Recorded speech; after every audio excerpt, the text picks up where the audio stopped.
Hello guys, welcome back to my channel guys. So अभी हम जो न्यू UVR2 खुला है वो हम मूर्थल की तरफ से और अपना जो है वहाँ से एंटर कर रहे हैं, यानी बाईपास की तरफ से सोनीपत करनाल की तरफ से हम लोग एंटर कर रहे हैं और अपना द्वारका की तरफ हम लोग जा रहे हैं। लेकिन अपने को रोहिणी की तरफ ही कट होना है।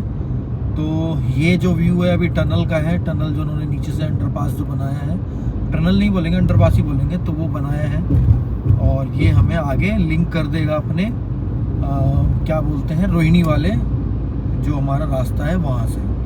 अब हम मेन जो बाईपास वाला था वो हमने छोड़ दिया है और UVR2 की हेल्प से अब हम इस पे आ गए हैं। सो फर्स्ट टाइम मैं इस पे चल रहा हूँ और बहुत अच्छा रिस्पॉन्स है, सारी चीज़ें हैं। सो गाइज कुछ क्वेश्चंस चैनल पे ये आ रहे थे कि जब मैं अपने दिल्ली से नेपाल की ट्रिप पे मैं गया था तो वहाँ पे क्या रिस्पॉन्स रहा, क्या एक्सपीरियंस रहा जब मेरी नई गाड़ी थी और मैं भी नई गाड़ी को लेके वहाँ गया था।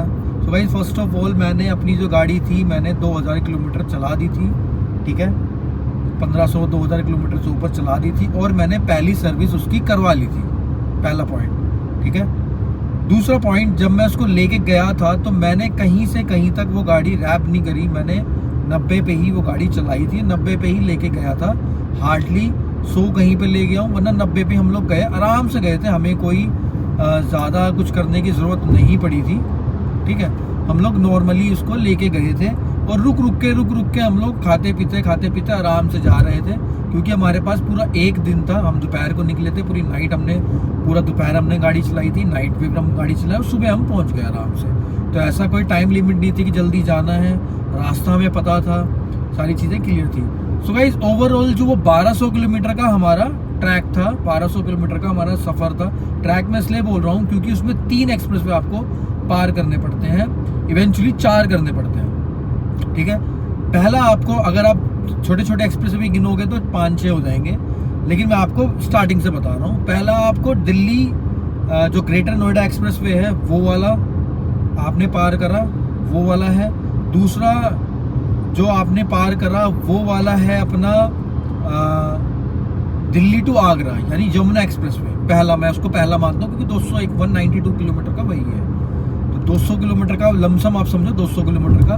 फिर दिल्ली से जब आप आगरा पहुँचते हो तो वही छोड़ना नहीं पड़ता है आपको रोड, वो रोड ही आपको कनेक्ट कर देता है आपको आगरा लखनऊ एक्सप्रेसवे पे, जो कि 329 किलोमीटर का है।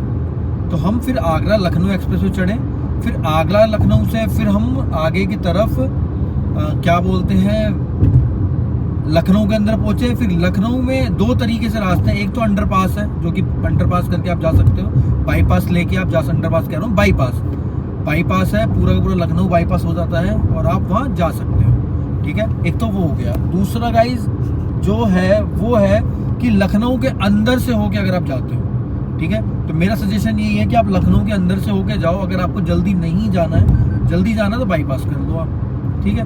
और अगर जल्दी नहीं जाना है तो लखनऊ के अंदर रुको, खाना वाना खाओ, थोड़ा वहाँ पे आराम से घूमो। घूमने का मतलब अपना गाड़ी आराम से चलाओ, गाड़ी को भी थोड़ा आराम मिल जाता है क्योंकि पूरा का पूरा 300 किलोमीटर का स्ट्रेच पार करके आ रही होती है गाड़ी, और आप भी काफ़ी लंबा, तो वहाँ पे रुकोगे, खाना पीना, लस्सी वस्सी पिया, अपना खाना वाना खा के तो चल दोगे। तो वो 229 किलोमीटर का लखनऊ वाला एक्सप्रेस आपने पार कर दिया। उसके बाद आता है पूर्वांचल एक्सप्रेसवे जो कि 374। देखो जो भी मैं आपको बता रहा हूँ ना, ये एक्यूरेट मुझे इतना याद नहीं है, लेकिन तकरीबन वही है, 4-5 किलोमीटर का फर्क होगा, लेकिन उतना ही है।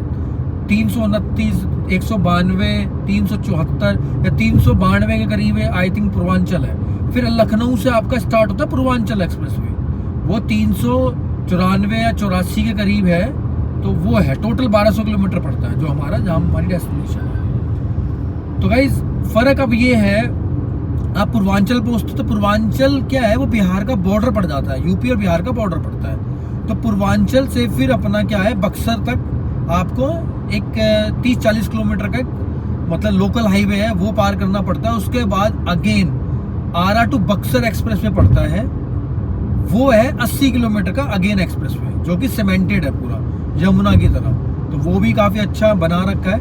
बट जो पिच रोड जो होती है वो जेन्युइन रोड के लिए बहुत ही बढ़िया होती है, गाड़ियों के लिए बढ़िया होती है। सीमेंटेड पे आप गाड़ी ना तेज चलाओ, रीज़न यही होता है, एक तो साउंड बहुत आता है, दूसरा आपके जो टायर होते हैं वो आपके बहुत जल्दी गर्म होते हैं और टायर फटने के चांसेस भी बहुत ज़्यादा बढ़ जाते हैं। ठीक है गाइज, तो वो भी आप ना करो तो बेहतर रहेगा। एक तो ये बात होगी।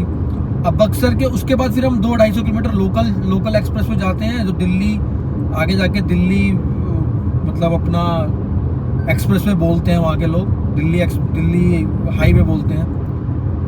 तो वो वाला फिर पार वार करके सारी चीज़ें, यानी कि आपका दरभंगा तक जाता है वो। आरा से छपरा पार करोगे तो मुजफ्फरपुर से दरभंगा तक जाता है, जो कि हमारा दिल्ली हाईवे बोलते हैं उसको। दिल्ली रोड वैसे वहाँ के लोग बोलते हैं, लेकिन वो दिल्ली तक रास्ता जा रहा है इसलिए वो दिल्ली हाईवे बोलते हैं। तो वो मिला जुला के आपका एक्सपीरियंस जो रहेगा वो 1200 किलोमीटर का रहेगा वहाँ पे।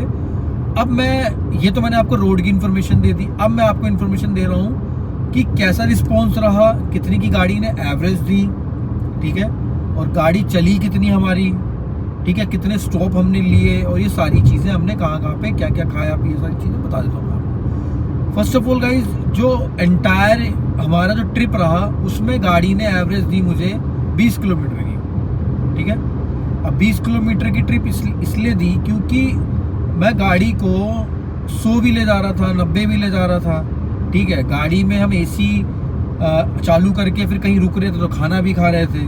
जैसे लखनऊ के अंदर हमने करीबन 1.5 घंटे गाड़ी में बैठ के हमने खाना खाया। तो इतना कोई हमें ना तो एवरेज मुझे निकालनी थी, ना ही मुझे ऐसा कुछ था। मैं बहुत ही आराम से रिलैक्स होकर गाड़ी को चला रहा था। जब मुझे लग रहा था कि भगानी है तो भगा भी रहा था, क्योंकि मेरी पहली सर्विस हो चुकी थी। ठीक है, लेकिन फिर भी मैं गाड़ी ज़्यादा नहीं तेज चलाता हूँ, मैं नॉर्मल गाड़ी चलाता हूँ। जैसे आप अभी भी देख सकते हो गाड़ी में नॉर्मल ही चला रहा हूँ।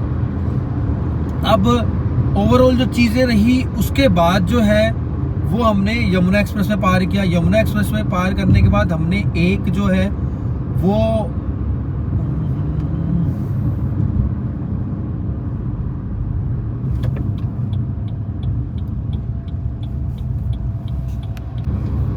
एक्चुअली मैं रुक इसलिए गया था क्योंकि शायद मुझे लगा कि क्योंकि ये अभी नया नया बना है तो उस टाइम पे मेरे को लगा कि शायद ये कट ना हो, लेकिन जहाँ तक मुझे याद है कि कट है।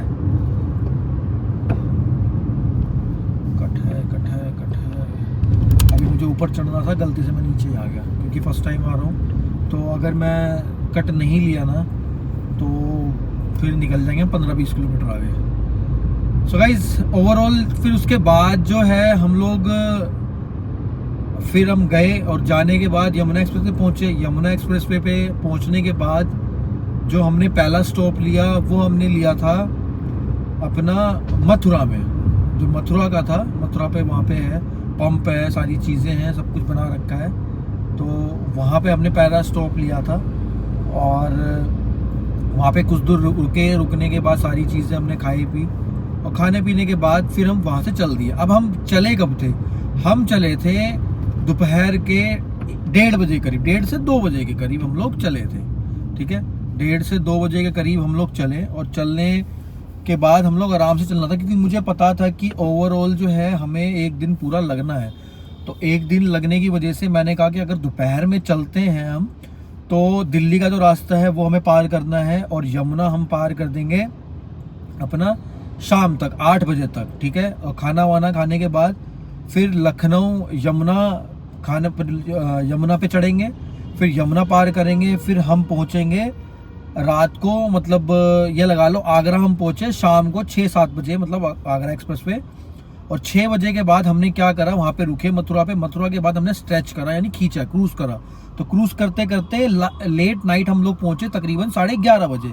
11:30 बजे पहुँचे तो नाइट हो रही थी, क्योंकि 11:30 बज गए तो नाइट तकरीबन मतलब स्टार्ट हो चुकी थी। और 11-12 बजे के बाद हमें लगा कि 1-1.5 घंटा खाना वाना खाएंगे तो 12-1 बज जाएंगे।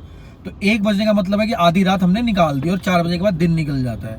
तो हमने क्या करा, फिर वहाँ पे लखनऊ के अंदर हमने स्ट्रेच करा, और फिर आगरा से लेके लखनऊ तक पूरा क्रूज करते करते हम लोग 11:30-12 बजे तक हम लोग वहाँ पहुँचे। फिर हमने आराम से वहाँ 11:30 मान लो आप, 11:30 तक हम लोगों ने खाना वाना खाया।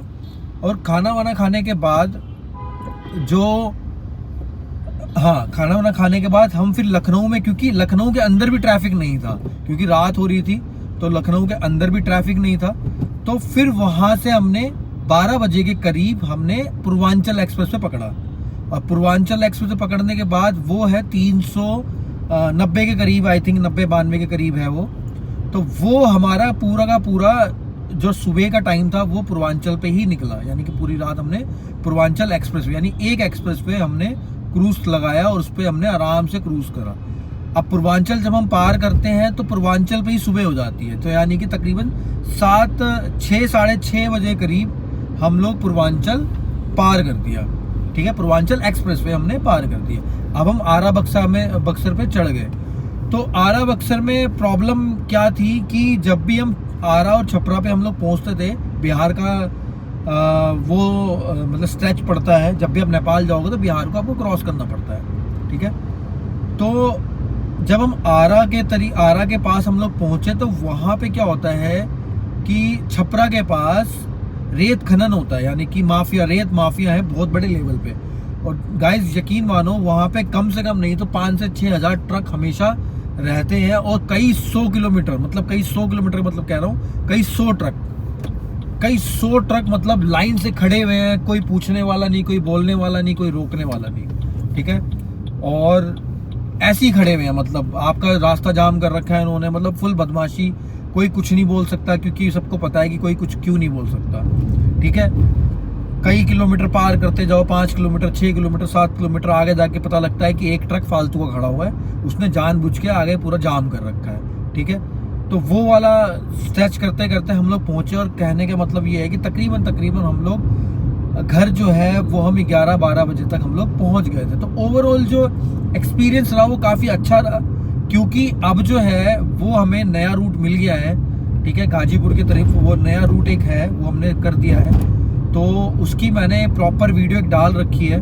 ठीक है, क्योंकि पहले मैं इतना रिकॉर्ड नहीं करता था, तो इसलिए मैंने नॉर्मल अपनी जो रिकॉर्डिंग है वही रिकॉर्डिंग मैंने डाली थी, लेकिन अब मैं प्रॉपर रिकॉर्ड करके डालूंगा कि हम कहाँ जा रहे हैं, कहाँ पहुँचे हैं, क्या कर रहे हैं, सारी चीज़ें डालेंगे तो डैट कि आपको भी एक अंदाज़ा हो जाए। तो ओवरऑल जो एक्सपीरियंस था वो ये रहा। लेकिन गाड़ी का एक्सपीरियंस क्या रहा, गाड़ी के सस्पेंशन ने बहुत अच्छा काम किया। आप जब भी लेके जा रहे हो गाड़ी को, तो हाई स्पीड पे जब आप यू टर्न लेते हो, यानी कि 100 पे 120 पे जब आप मोड़ते हो, तो हार्ड सस्पेंशन होने की वजह से इसका बॉडी रोल इतना महसूस नहीं होता, लेकिन सॉफ्ट सस्पेंशन में वो महसूस होगा। ठीक है, पहली चीज़। दूसरी चीज़, सस्पेंशन हार्ड होने की वजह से जब गाड़ी है तो आपकी वो ज़्यादा नहीं दबती है, तो उस वजह से ग्रेविटी जो होती है हमारी, जो पाइवट होता है गाड़ी का, वो नहीं हिलता है, वो एक ही जगह पे रहता है, तो आपकी गाड़ी स्टेबल आपको महसूस होगी। ठीक है, उसके साथ साथ जो इसका ग्राउंड क्लियरेंस है ये काफ़ी काम आने वाला है आपको हर कंडीशन में। इवन हमारे पास स्कॉर्पियो भी गाड़ी है, बट मैंने वो चलाई है और ये चलाई है, मुझे कहीं से कहीं तक सिर्फ और सिर्फ हाइट, जब सिटिंग है उसकी हाइट सिटिंग जो बैठते हो, यानी आप ऊंचे होके बैठते हो। ठीक है, एक तो वो है उसका बेनिफिट, इंजन की पावर है, वो एक अलग टॉपिक है, तो वो मैं आपको बाद में कभी क्लियर कर दूंगा। ठीक है, और दूसरा सबसे अच्छा उसका पॉइंट ये है कि वो गाड़ी को जब चलाओगे तो आप पतले से पतले रास्ते में स्कॉर्पियो को निकाल सकते हो। क्लासिक की बात कर रहा हूँ मैं, जो आगे आपकी चल रही है। ठीक है, ये दिख गई है तो मुझे याद आ गया, इसलिए मैंने आपको बता दिया। ठीक है, इसके ऊपर भी मेरी बहुत सारी वीडियो बनी हुई है। मैं अभी हाल फिलहाल में ज़ंस्कार गया था क्लासिक लेके, तो उसके ऊपर भी पूरी वीडियो मेरे पास है, तो अगर आप बोलोगे तो वो भी वीडियो मैं डालूंगा, सारा सिनेमैटिक पूरा सब कुछ करके मैंने बना रखा है, वो एक दूसरे चैनल पे है। सो गाइज, दूसरी चीज़ इसकी कमी सबसे ज़्यादा यही है, एक्चुअली होता है कि मैं बात करते करते टॉपिक चेंज कर लेता हूँ, बस थोड़ा सा मैं डाल देता हूँ। रीज़न क्या होता है कि जितनी हो सके इन्फॉर्मेशन मिल जाए। सीटिंग पोस्चर चलाने में इससे घटिया गाड़ी कोई नहीं है। ठीक है, बकवास मतलब कंफर्टेबल बिल्कुल नहीं है ये, आपको फैमिली पर्पस से कभी मत लेना। ठीक है, चलाने में पतली से पतली गलियों में आप निकाल लोगे, पावर बहुत अच्छी है। ठीक है, और रोड प्रेजेंस तो है ही इसका बहुत बढ़िया, लेकिन कंफर्टेबल नहीं है, फैमिली से नहीं है आपकी गाड़ी, है ना। 60-70 पे जब आप भगाओगे तो ऐसा लगता है गाड़ी छूट जाएगी हाथ से, कंफर्टेबल नहीं लगती है आपको। ठीक है, बॉडी रोल मतलब 70 के ऊपर जाते ऐसा लगेगा गाड़ी पलट सकती है कभी भी। तो ये सारी चीज़ें हैं, तो मैं मेरे पास है खुद, इसलिए मैं आपको एक्सपीरियंस पर्सनल शेयर कर रहा हूँ। तो अब आते हैं इस वाली गाड़ी पर। तो यही है कि जब आप चाह रहे हो स्पीड में चला रहे हो तो आपका ग्राउंड क्लियरेंस आपको हेल्प करेगा। दूसरा आपका ग्राउंड क्लियरेंस हेल्प कर रहा है। दूसरा आपका कि जब भी आप इसको चला रहे हो तो उस कंडीशन में क्या है कि बॉडी रोल इतना नहीं महसूस होता है इसमें, ठीक है, बॉडी रोल आपको इतना महसूस नहीं होगा, ठीक है। और गाड़ी लंबी है, अच्छी है, बैक सीट जो है वो फोल्ड अच्छी तरीके से कर लेते हो तो बच्चे भी आराम से इजीली जा सकते हैं। तो पीछे मैंने क्या करा, अपनी सीट पूरी बैक फोल्ड करके उसमें गद्दे वद्दे लगा के बच्चों को आराम से खेलते कूदते, बच्चे सोते हुए जा रहे थे तो इतना कोई उनको दिक्कत नहीं हुई, ठीक है ना। तो ये भी बहुत अच्छा पॉइंट है जो आप इस वाली गाड़ी को चूज़ कर सकते हो और ये काफ़ी अच्छा एक्सपीरियंस रहा, स्पेशली लॉन्ग ट्रिप में, ठीक है। इवन मेरी फैमिली जब गई थी तो उसमें बच्चे सारे ये लगा लो करीबन 500 किलोमीटर सोते हुए गए, यानी वो सोए क्योंकि रात भर जगे रहे थे, वो खेल कूद रहे थे, और जब वो सोए तो 500 किलोमीटर सोते रहे और हम लोग आराम से, हम 2-3 जने थे, आराम से बात करते हुए हम लोग चले गए, ठीक है। तो कहने का मतलब यही है कि एक्सपीरियंस जो है लॉन्ग ट्रिप का अच्छा एक्सपीरियंस है, आप ले सकते हो, जा सकते हो, कोई दिक्कत नहीं है। ग्राउंड क्लियरेंस अच्छा, सस्पेंशन बहुत अच्छे हैं, एवरेज अच्छी देगी, बड़ी गाड़ी है, टायर 17 इंची के हैं, लुक्स बहुत अच्छे हैं, ठीक है। तो कहीं से कहीं तक ये दिक्कत आपको नहीं देगी। सो होपफुली गाइस जो एक्सपीरियंस था, जो भी चीज़ें थी, जितना मुझे लगा कि मुझे आपको बता देना चाहिए और जो मैं नहीं भूला हूँ वो सारी चीज़ें मैंने आपको क्लियर कर दी है। एवरेज भी मुझे तकरीबन 20-19-20 की गाड़ी ने दी थी, ठीक है। तो ये था overall experience. So guys hopefully आपको जो भी चीज़ मैंने बताई होगी आपको सही लगी होगी, सही लगी तो चैनल को लाइक करना, वीडियो को सब्सक्राइब करना। मिलते हैं नेक्स्ट वीडियो में, till then thank you so much.